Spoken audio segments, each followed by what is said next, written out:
Everyone, जय हिंद और आप सबका बहुत बहुत स्वागत है। इस वीडियो में हम बात करने वाले हैं यूपी ट्रिपल एससी पेट में आपका एक सेफ स्कोर क्या रह सकता है। अब 6 तारीख की सेकंड शिफ्ट बेहद इजी जो बच्चों ने बताई है वो रही है। 7 तारीख का पेपर 6 तारीख के मुकाबले थोड़ा सा टफ रहा है। बहुत सारे बच्चे तो इसी बात से लेकर दुखी है कि इतनी दूर उनका पेपर था, थकान की वजह से जो उनको सही क्वेश्चन आता था ना उसको भी वो गलत कर आए। ठीक है, पेपर का लेवल देखिए उतना ज़्यादा हाई नहीं था, ये बात समझनी होगी। लेकिन इसके साथ एक बात और समझनी होगी, कट ऑफ हाई नहीं जाएगी बहुत ज़्यादा। रीज़न क्या है? क्योंकि पेट का एग्ज़ाम देने वाले जो छात्र होते हैं वो जस्ट उन्होंने 10th करी होती है या 12th करी होती है और वो बस इस फील्ड में आ रहे होते हैं, है ना। उनकी वो पहली सीढ़ी होती है, वो बहुत ज़्यादा आपके तैयार नहीं होते हैं। और यस, अगर हम कहें पेट के जो 100 क्वेश्चन है, ठीक है, 100 नंबर आपके जो देते हैं उनमें बहुत सारे क्वेश्चन हम कह सकते हैं कि वो ऐसे भी थे जो बच्चे नहीं कर पाए होंगे। जैसे आपकी कुछ योजनाएं पूछी गई थी, कुछ पुरानी योजनाएं, कुछ करंट अफेयर से आपके सबमिट्स हो गए कि ये सभा कहाँ हुई है, ये कहाँ सबमिट हुआ है। इस तरह क्वेश्चन में बिल्कुल यहाँ पर थोड़ा सा बच्चों ने देखा है। ठीक है, बाकी बाकी जो सेक्शन था, हिस्ट्री हो चाहे पॉलिटी हो चाहे आपका ज्योग्राफी हो, ये ईजी वाला सेक्शन था। करंट अफेयर में हम फिर भी कह सकते हैं। बाकी हिंदी, आपका इंग्लिश, मैथ्स, रीजनिंग, ये सब आपका मॉडरेट, इजी टू मॉडरेट के बीच में था। अगर हम 6 तारीख की बात करें, 7 की बात करें तो वो और थोड़ा सा मॉडरेट लेवल में था। आप अपना यहाँ पर कितना स्कोर करके आए हैं ज़रूर बताइएगा, काट पीट के, क्योंकि इसमें नेगेटिव मार्किंग भी होती है 1/4 की। आप अपना ज़रूर यहाँ पर स्कोर रखिएगा का जो आपका स्कोर रह सकता है कि भाई ये स्कोर अगर है ना तो आप लेखपाल के लिए, क्योंकि उसी में सबसे ज़्यादा आप यहाँ पर इससे जाओगे। ठीक है, उसमें आपके सबसे ज़्यादा चांस है क्योंकि उसमें जो वैकेंसी है वो आपकी ज़्यादा आने वाली है, ध्यान रखिएगा। ठीक है, तो ये आपका मेल कैटेगरी का हमारा स्कोर कार्ड है, सेफ सा स्कोर। अब इससे बच्चा आप 2 नंबर कम या ज़्यादा रख सकते हो। ठीक है, मेरी पहली जितनी भी कट ऑफ मैंने आपका यहाँ पर स्कोर कार्ड बताने की कोशिश करी है वो ऊपर वाले की दवा से बिल्कुल सही निकली है। रेलवे की हमने बहुत सारी ऐसी कट ऑफ जो है वो आपको बताई है। तो देखिए, इसमें जो यूआर कैटेगरी का है ये आफ्टर दी बच्चा आपका, क्योंकि नॉर्मलाइजेशन देखो बहुत ज़्यादा नहीं होगा, क्योंकि इस बार जो चारों शिफ्ट थी ना आपकी उनमें बहुत ज़्यादा ड्रास्टिक चेंज नहीं आया कि एक बहुत भयंकर दे दी, एक बहुत आपका इजी टू मॉडरेट 6 तारीख को था और इजी टू हल्का सा और मॉडरेट आपका 7 तारीख को था। तो 2 से 4 नंबर का ही फर्क पड़ेगा, बहुत ज़्यादा फर्क जो है वो नहीं पड़ने वाला है।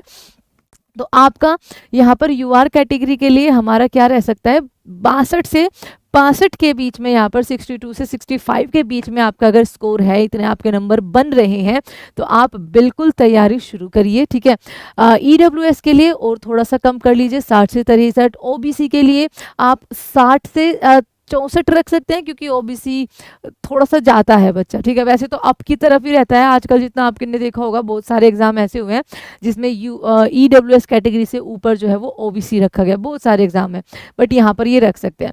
इसी में ही जब आप फीमेल कैटेगरी का जाओगे तो आप इनमें ही, ठीक है, 110% इतना रहेगा गैप कि 3-3 नंबर जो है आप इनमें कम कर देना, 3 से 4 नंबर आपका कम रहेगा। एससी की कट ऑफ अगर देखिए तो आपका यहाँ पर 56 से 57 या फिर 55 से 57 के बीच में जा सकती है। एसटी के लिए आपका यहाँ पर 40 प्लस आप कह लो, या फिर आप 44 से 46 के बीच, 44-45 के आसपास जो है उसमें 2 नंबर कम या ज़्यादा आप ज़रूर रखिएगा। इतना गैप तो आपका बनता है। सबसे ज़रूरी मुद्दा जो है हमारा परसेंटाइल में हम कैसे निकालते हैं। कोई 10 नंबर पे 99 परसेंटाइल ला जा रहा है, कोई 20 नंबर पे ला जा रहा है। एक बार इसको समझते हैं कि वो आपका कैसे निकलेगा।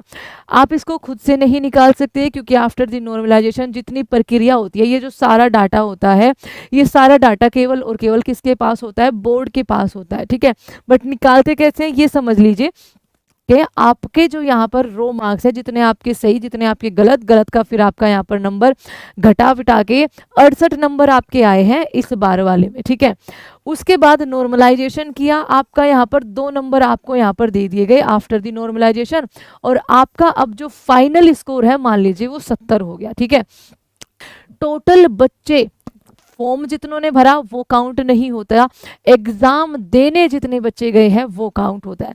मान लीजिए कि इस पेपर में 2025 के पेपर में पैट के 20 लाख, ये 20 लाख है बच्चा, 20 लाख बच्चे जो है इस एग्जाम को देने गए हैं। वैसे तो 18 से 18.5 लाख देने गए हैं जितना बताया जा रहा है, तो 20 लाख बच्चों ने पेपर दिया। तो आपकी परसेंटाइल कैसे निकलेगी? आपकी परसेंटाइल निकलेगी कि आपके जो नॉर्मलाइजेशन के बाद जो आपका फाइनल स्कोर है उसके नीचे बच्चों की संख्या कितनी है, तो आप कहेंगे मैम 5 लाख है, ठीक है।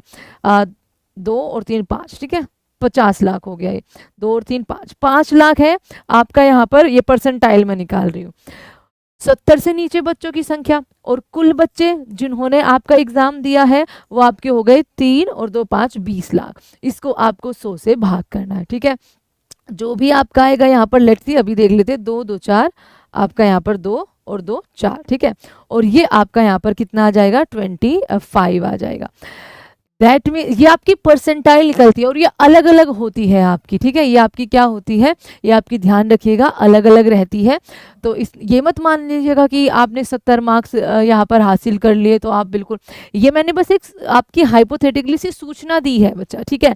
ये आपका डाटा बिल्कुल अलग रहेगा। ये यहाँ पर जस्ट मैंने परसेंटाइज निकालते कैसे हैं ये आपको थोड़ा सा समझाने की कोशिश करिए कि भैया ये इस तरीके से रहेगा। मान ले उसी तरीके से जैसे आपके 60 नंबर आए हैं, फाइनल स्कोर 60 है आपका और 700 बच्चे केवल ऐसे हैं, क्योंकि ये बड़ा स्कोर होता है। यहाँ पे मैंने 5 लाख लिया है ना, ये बहुत ज़्यादा ले लिया है, ध्यान रखिएगा, ठीक है। मान लो जो आपके 700 बच्चे हैं जो आपके यहाँ पर क्या है 60 नंबर से जिनके नीचे नंबर आए हैं और टोटल बच्चे जो एग्ज़ाम देने वाले हैं वो 1000 है मान लीजिए। तो 700 बच्चे जो कम है माइनस 1000, 10,000 लिख दिया क्या, 1000 रखो इसको इंटू में 100, तो ये आपका कट हो जाएगा। तो 70 परसेंटाइल आपकी यहाँ पर बन जाएगी। इस तरीके से आपका यहाँ पर परसेंटाइल कुछ निकाला जाता है।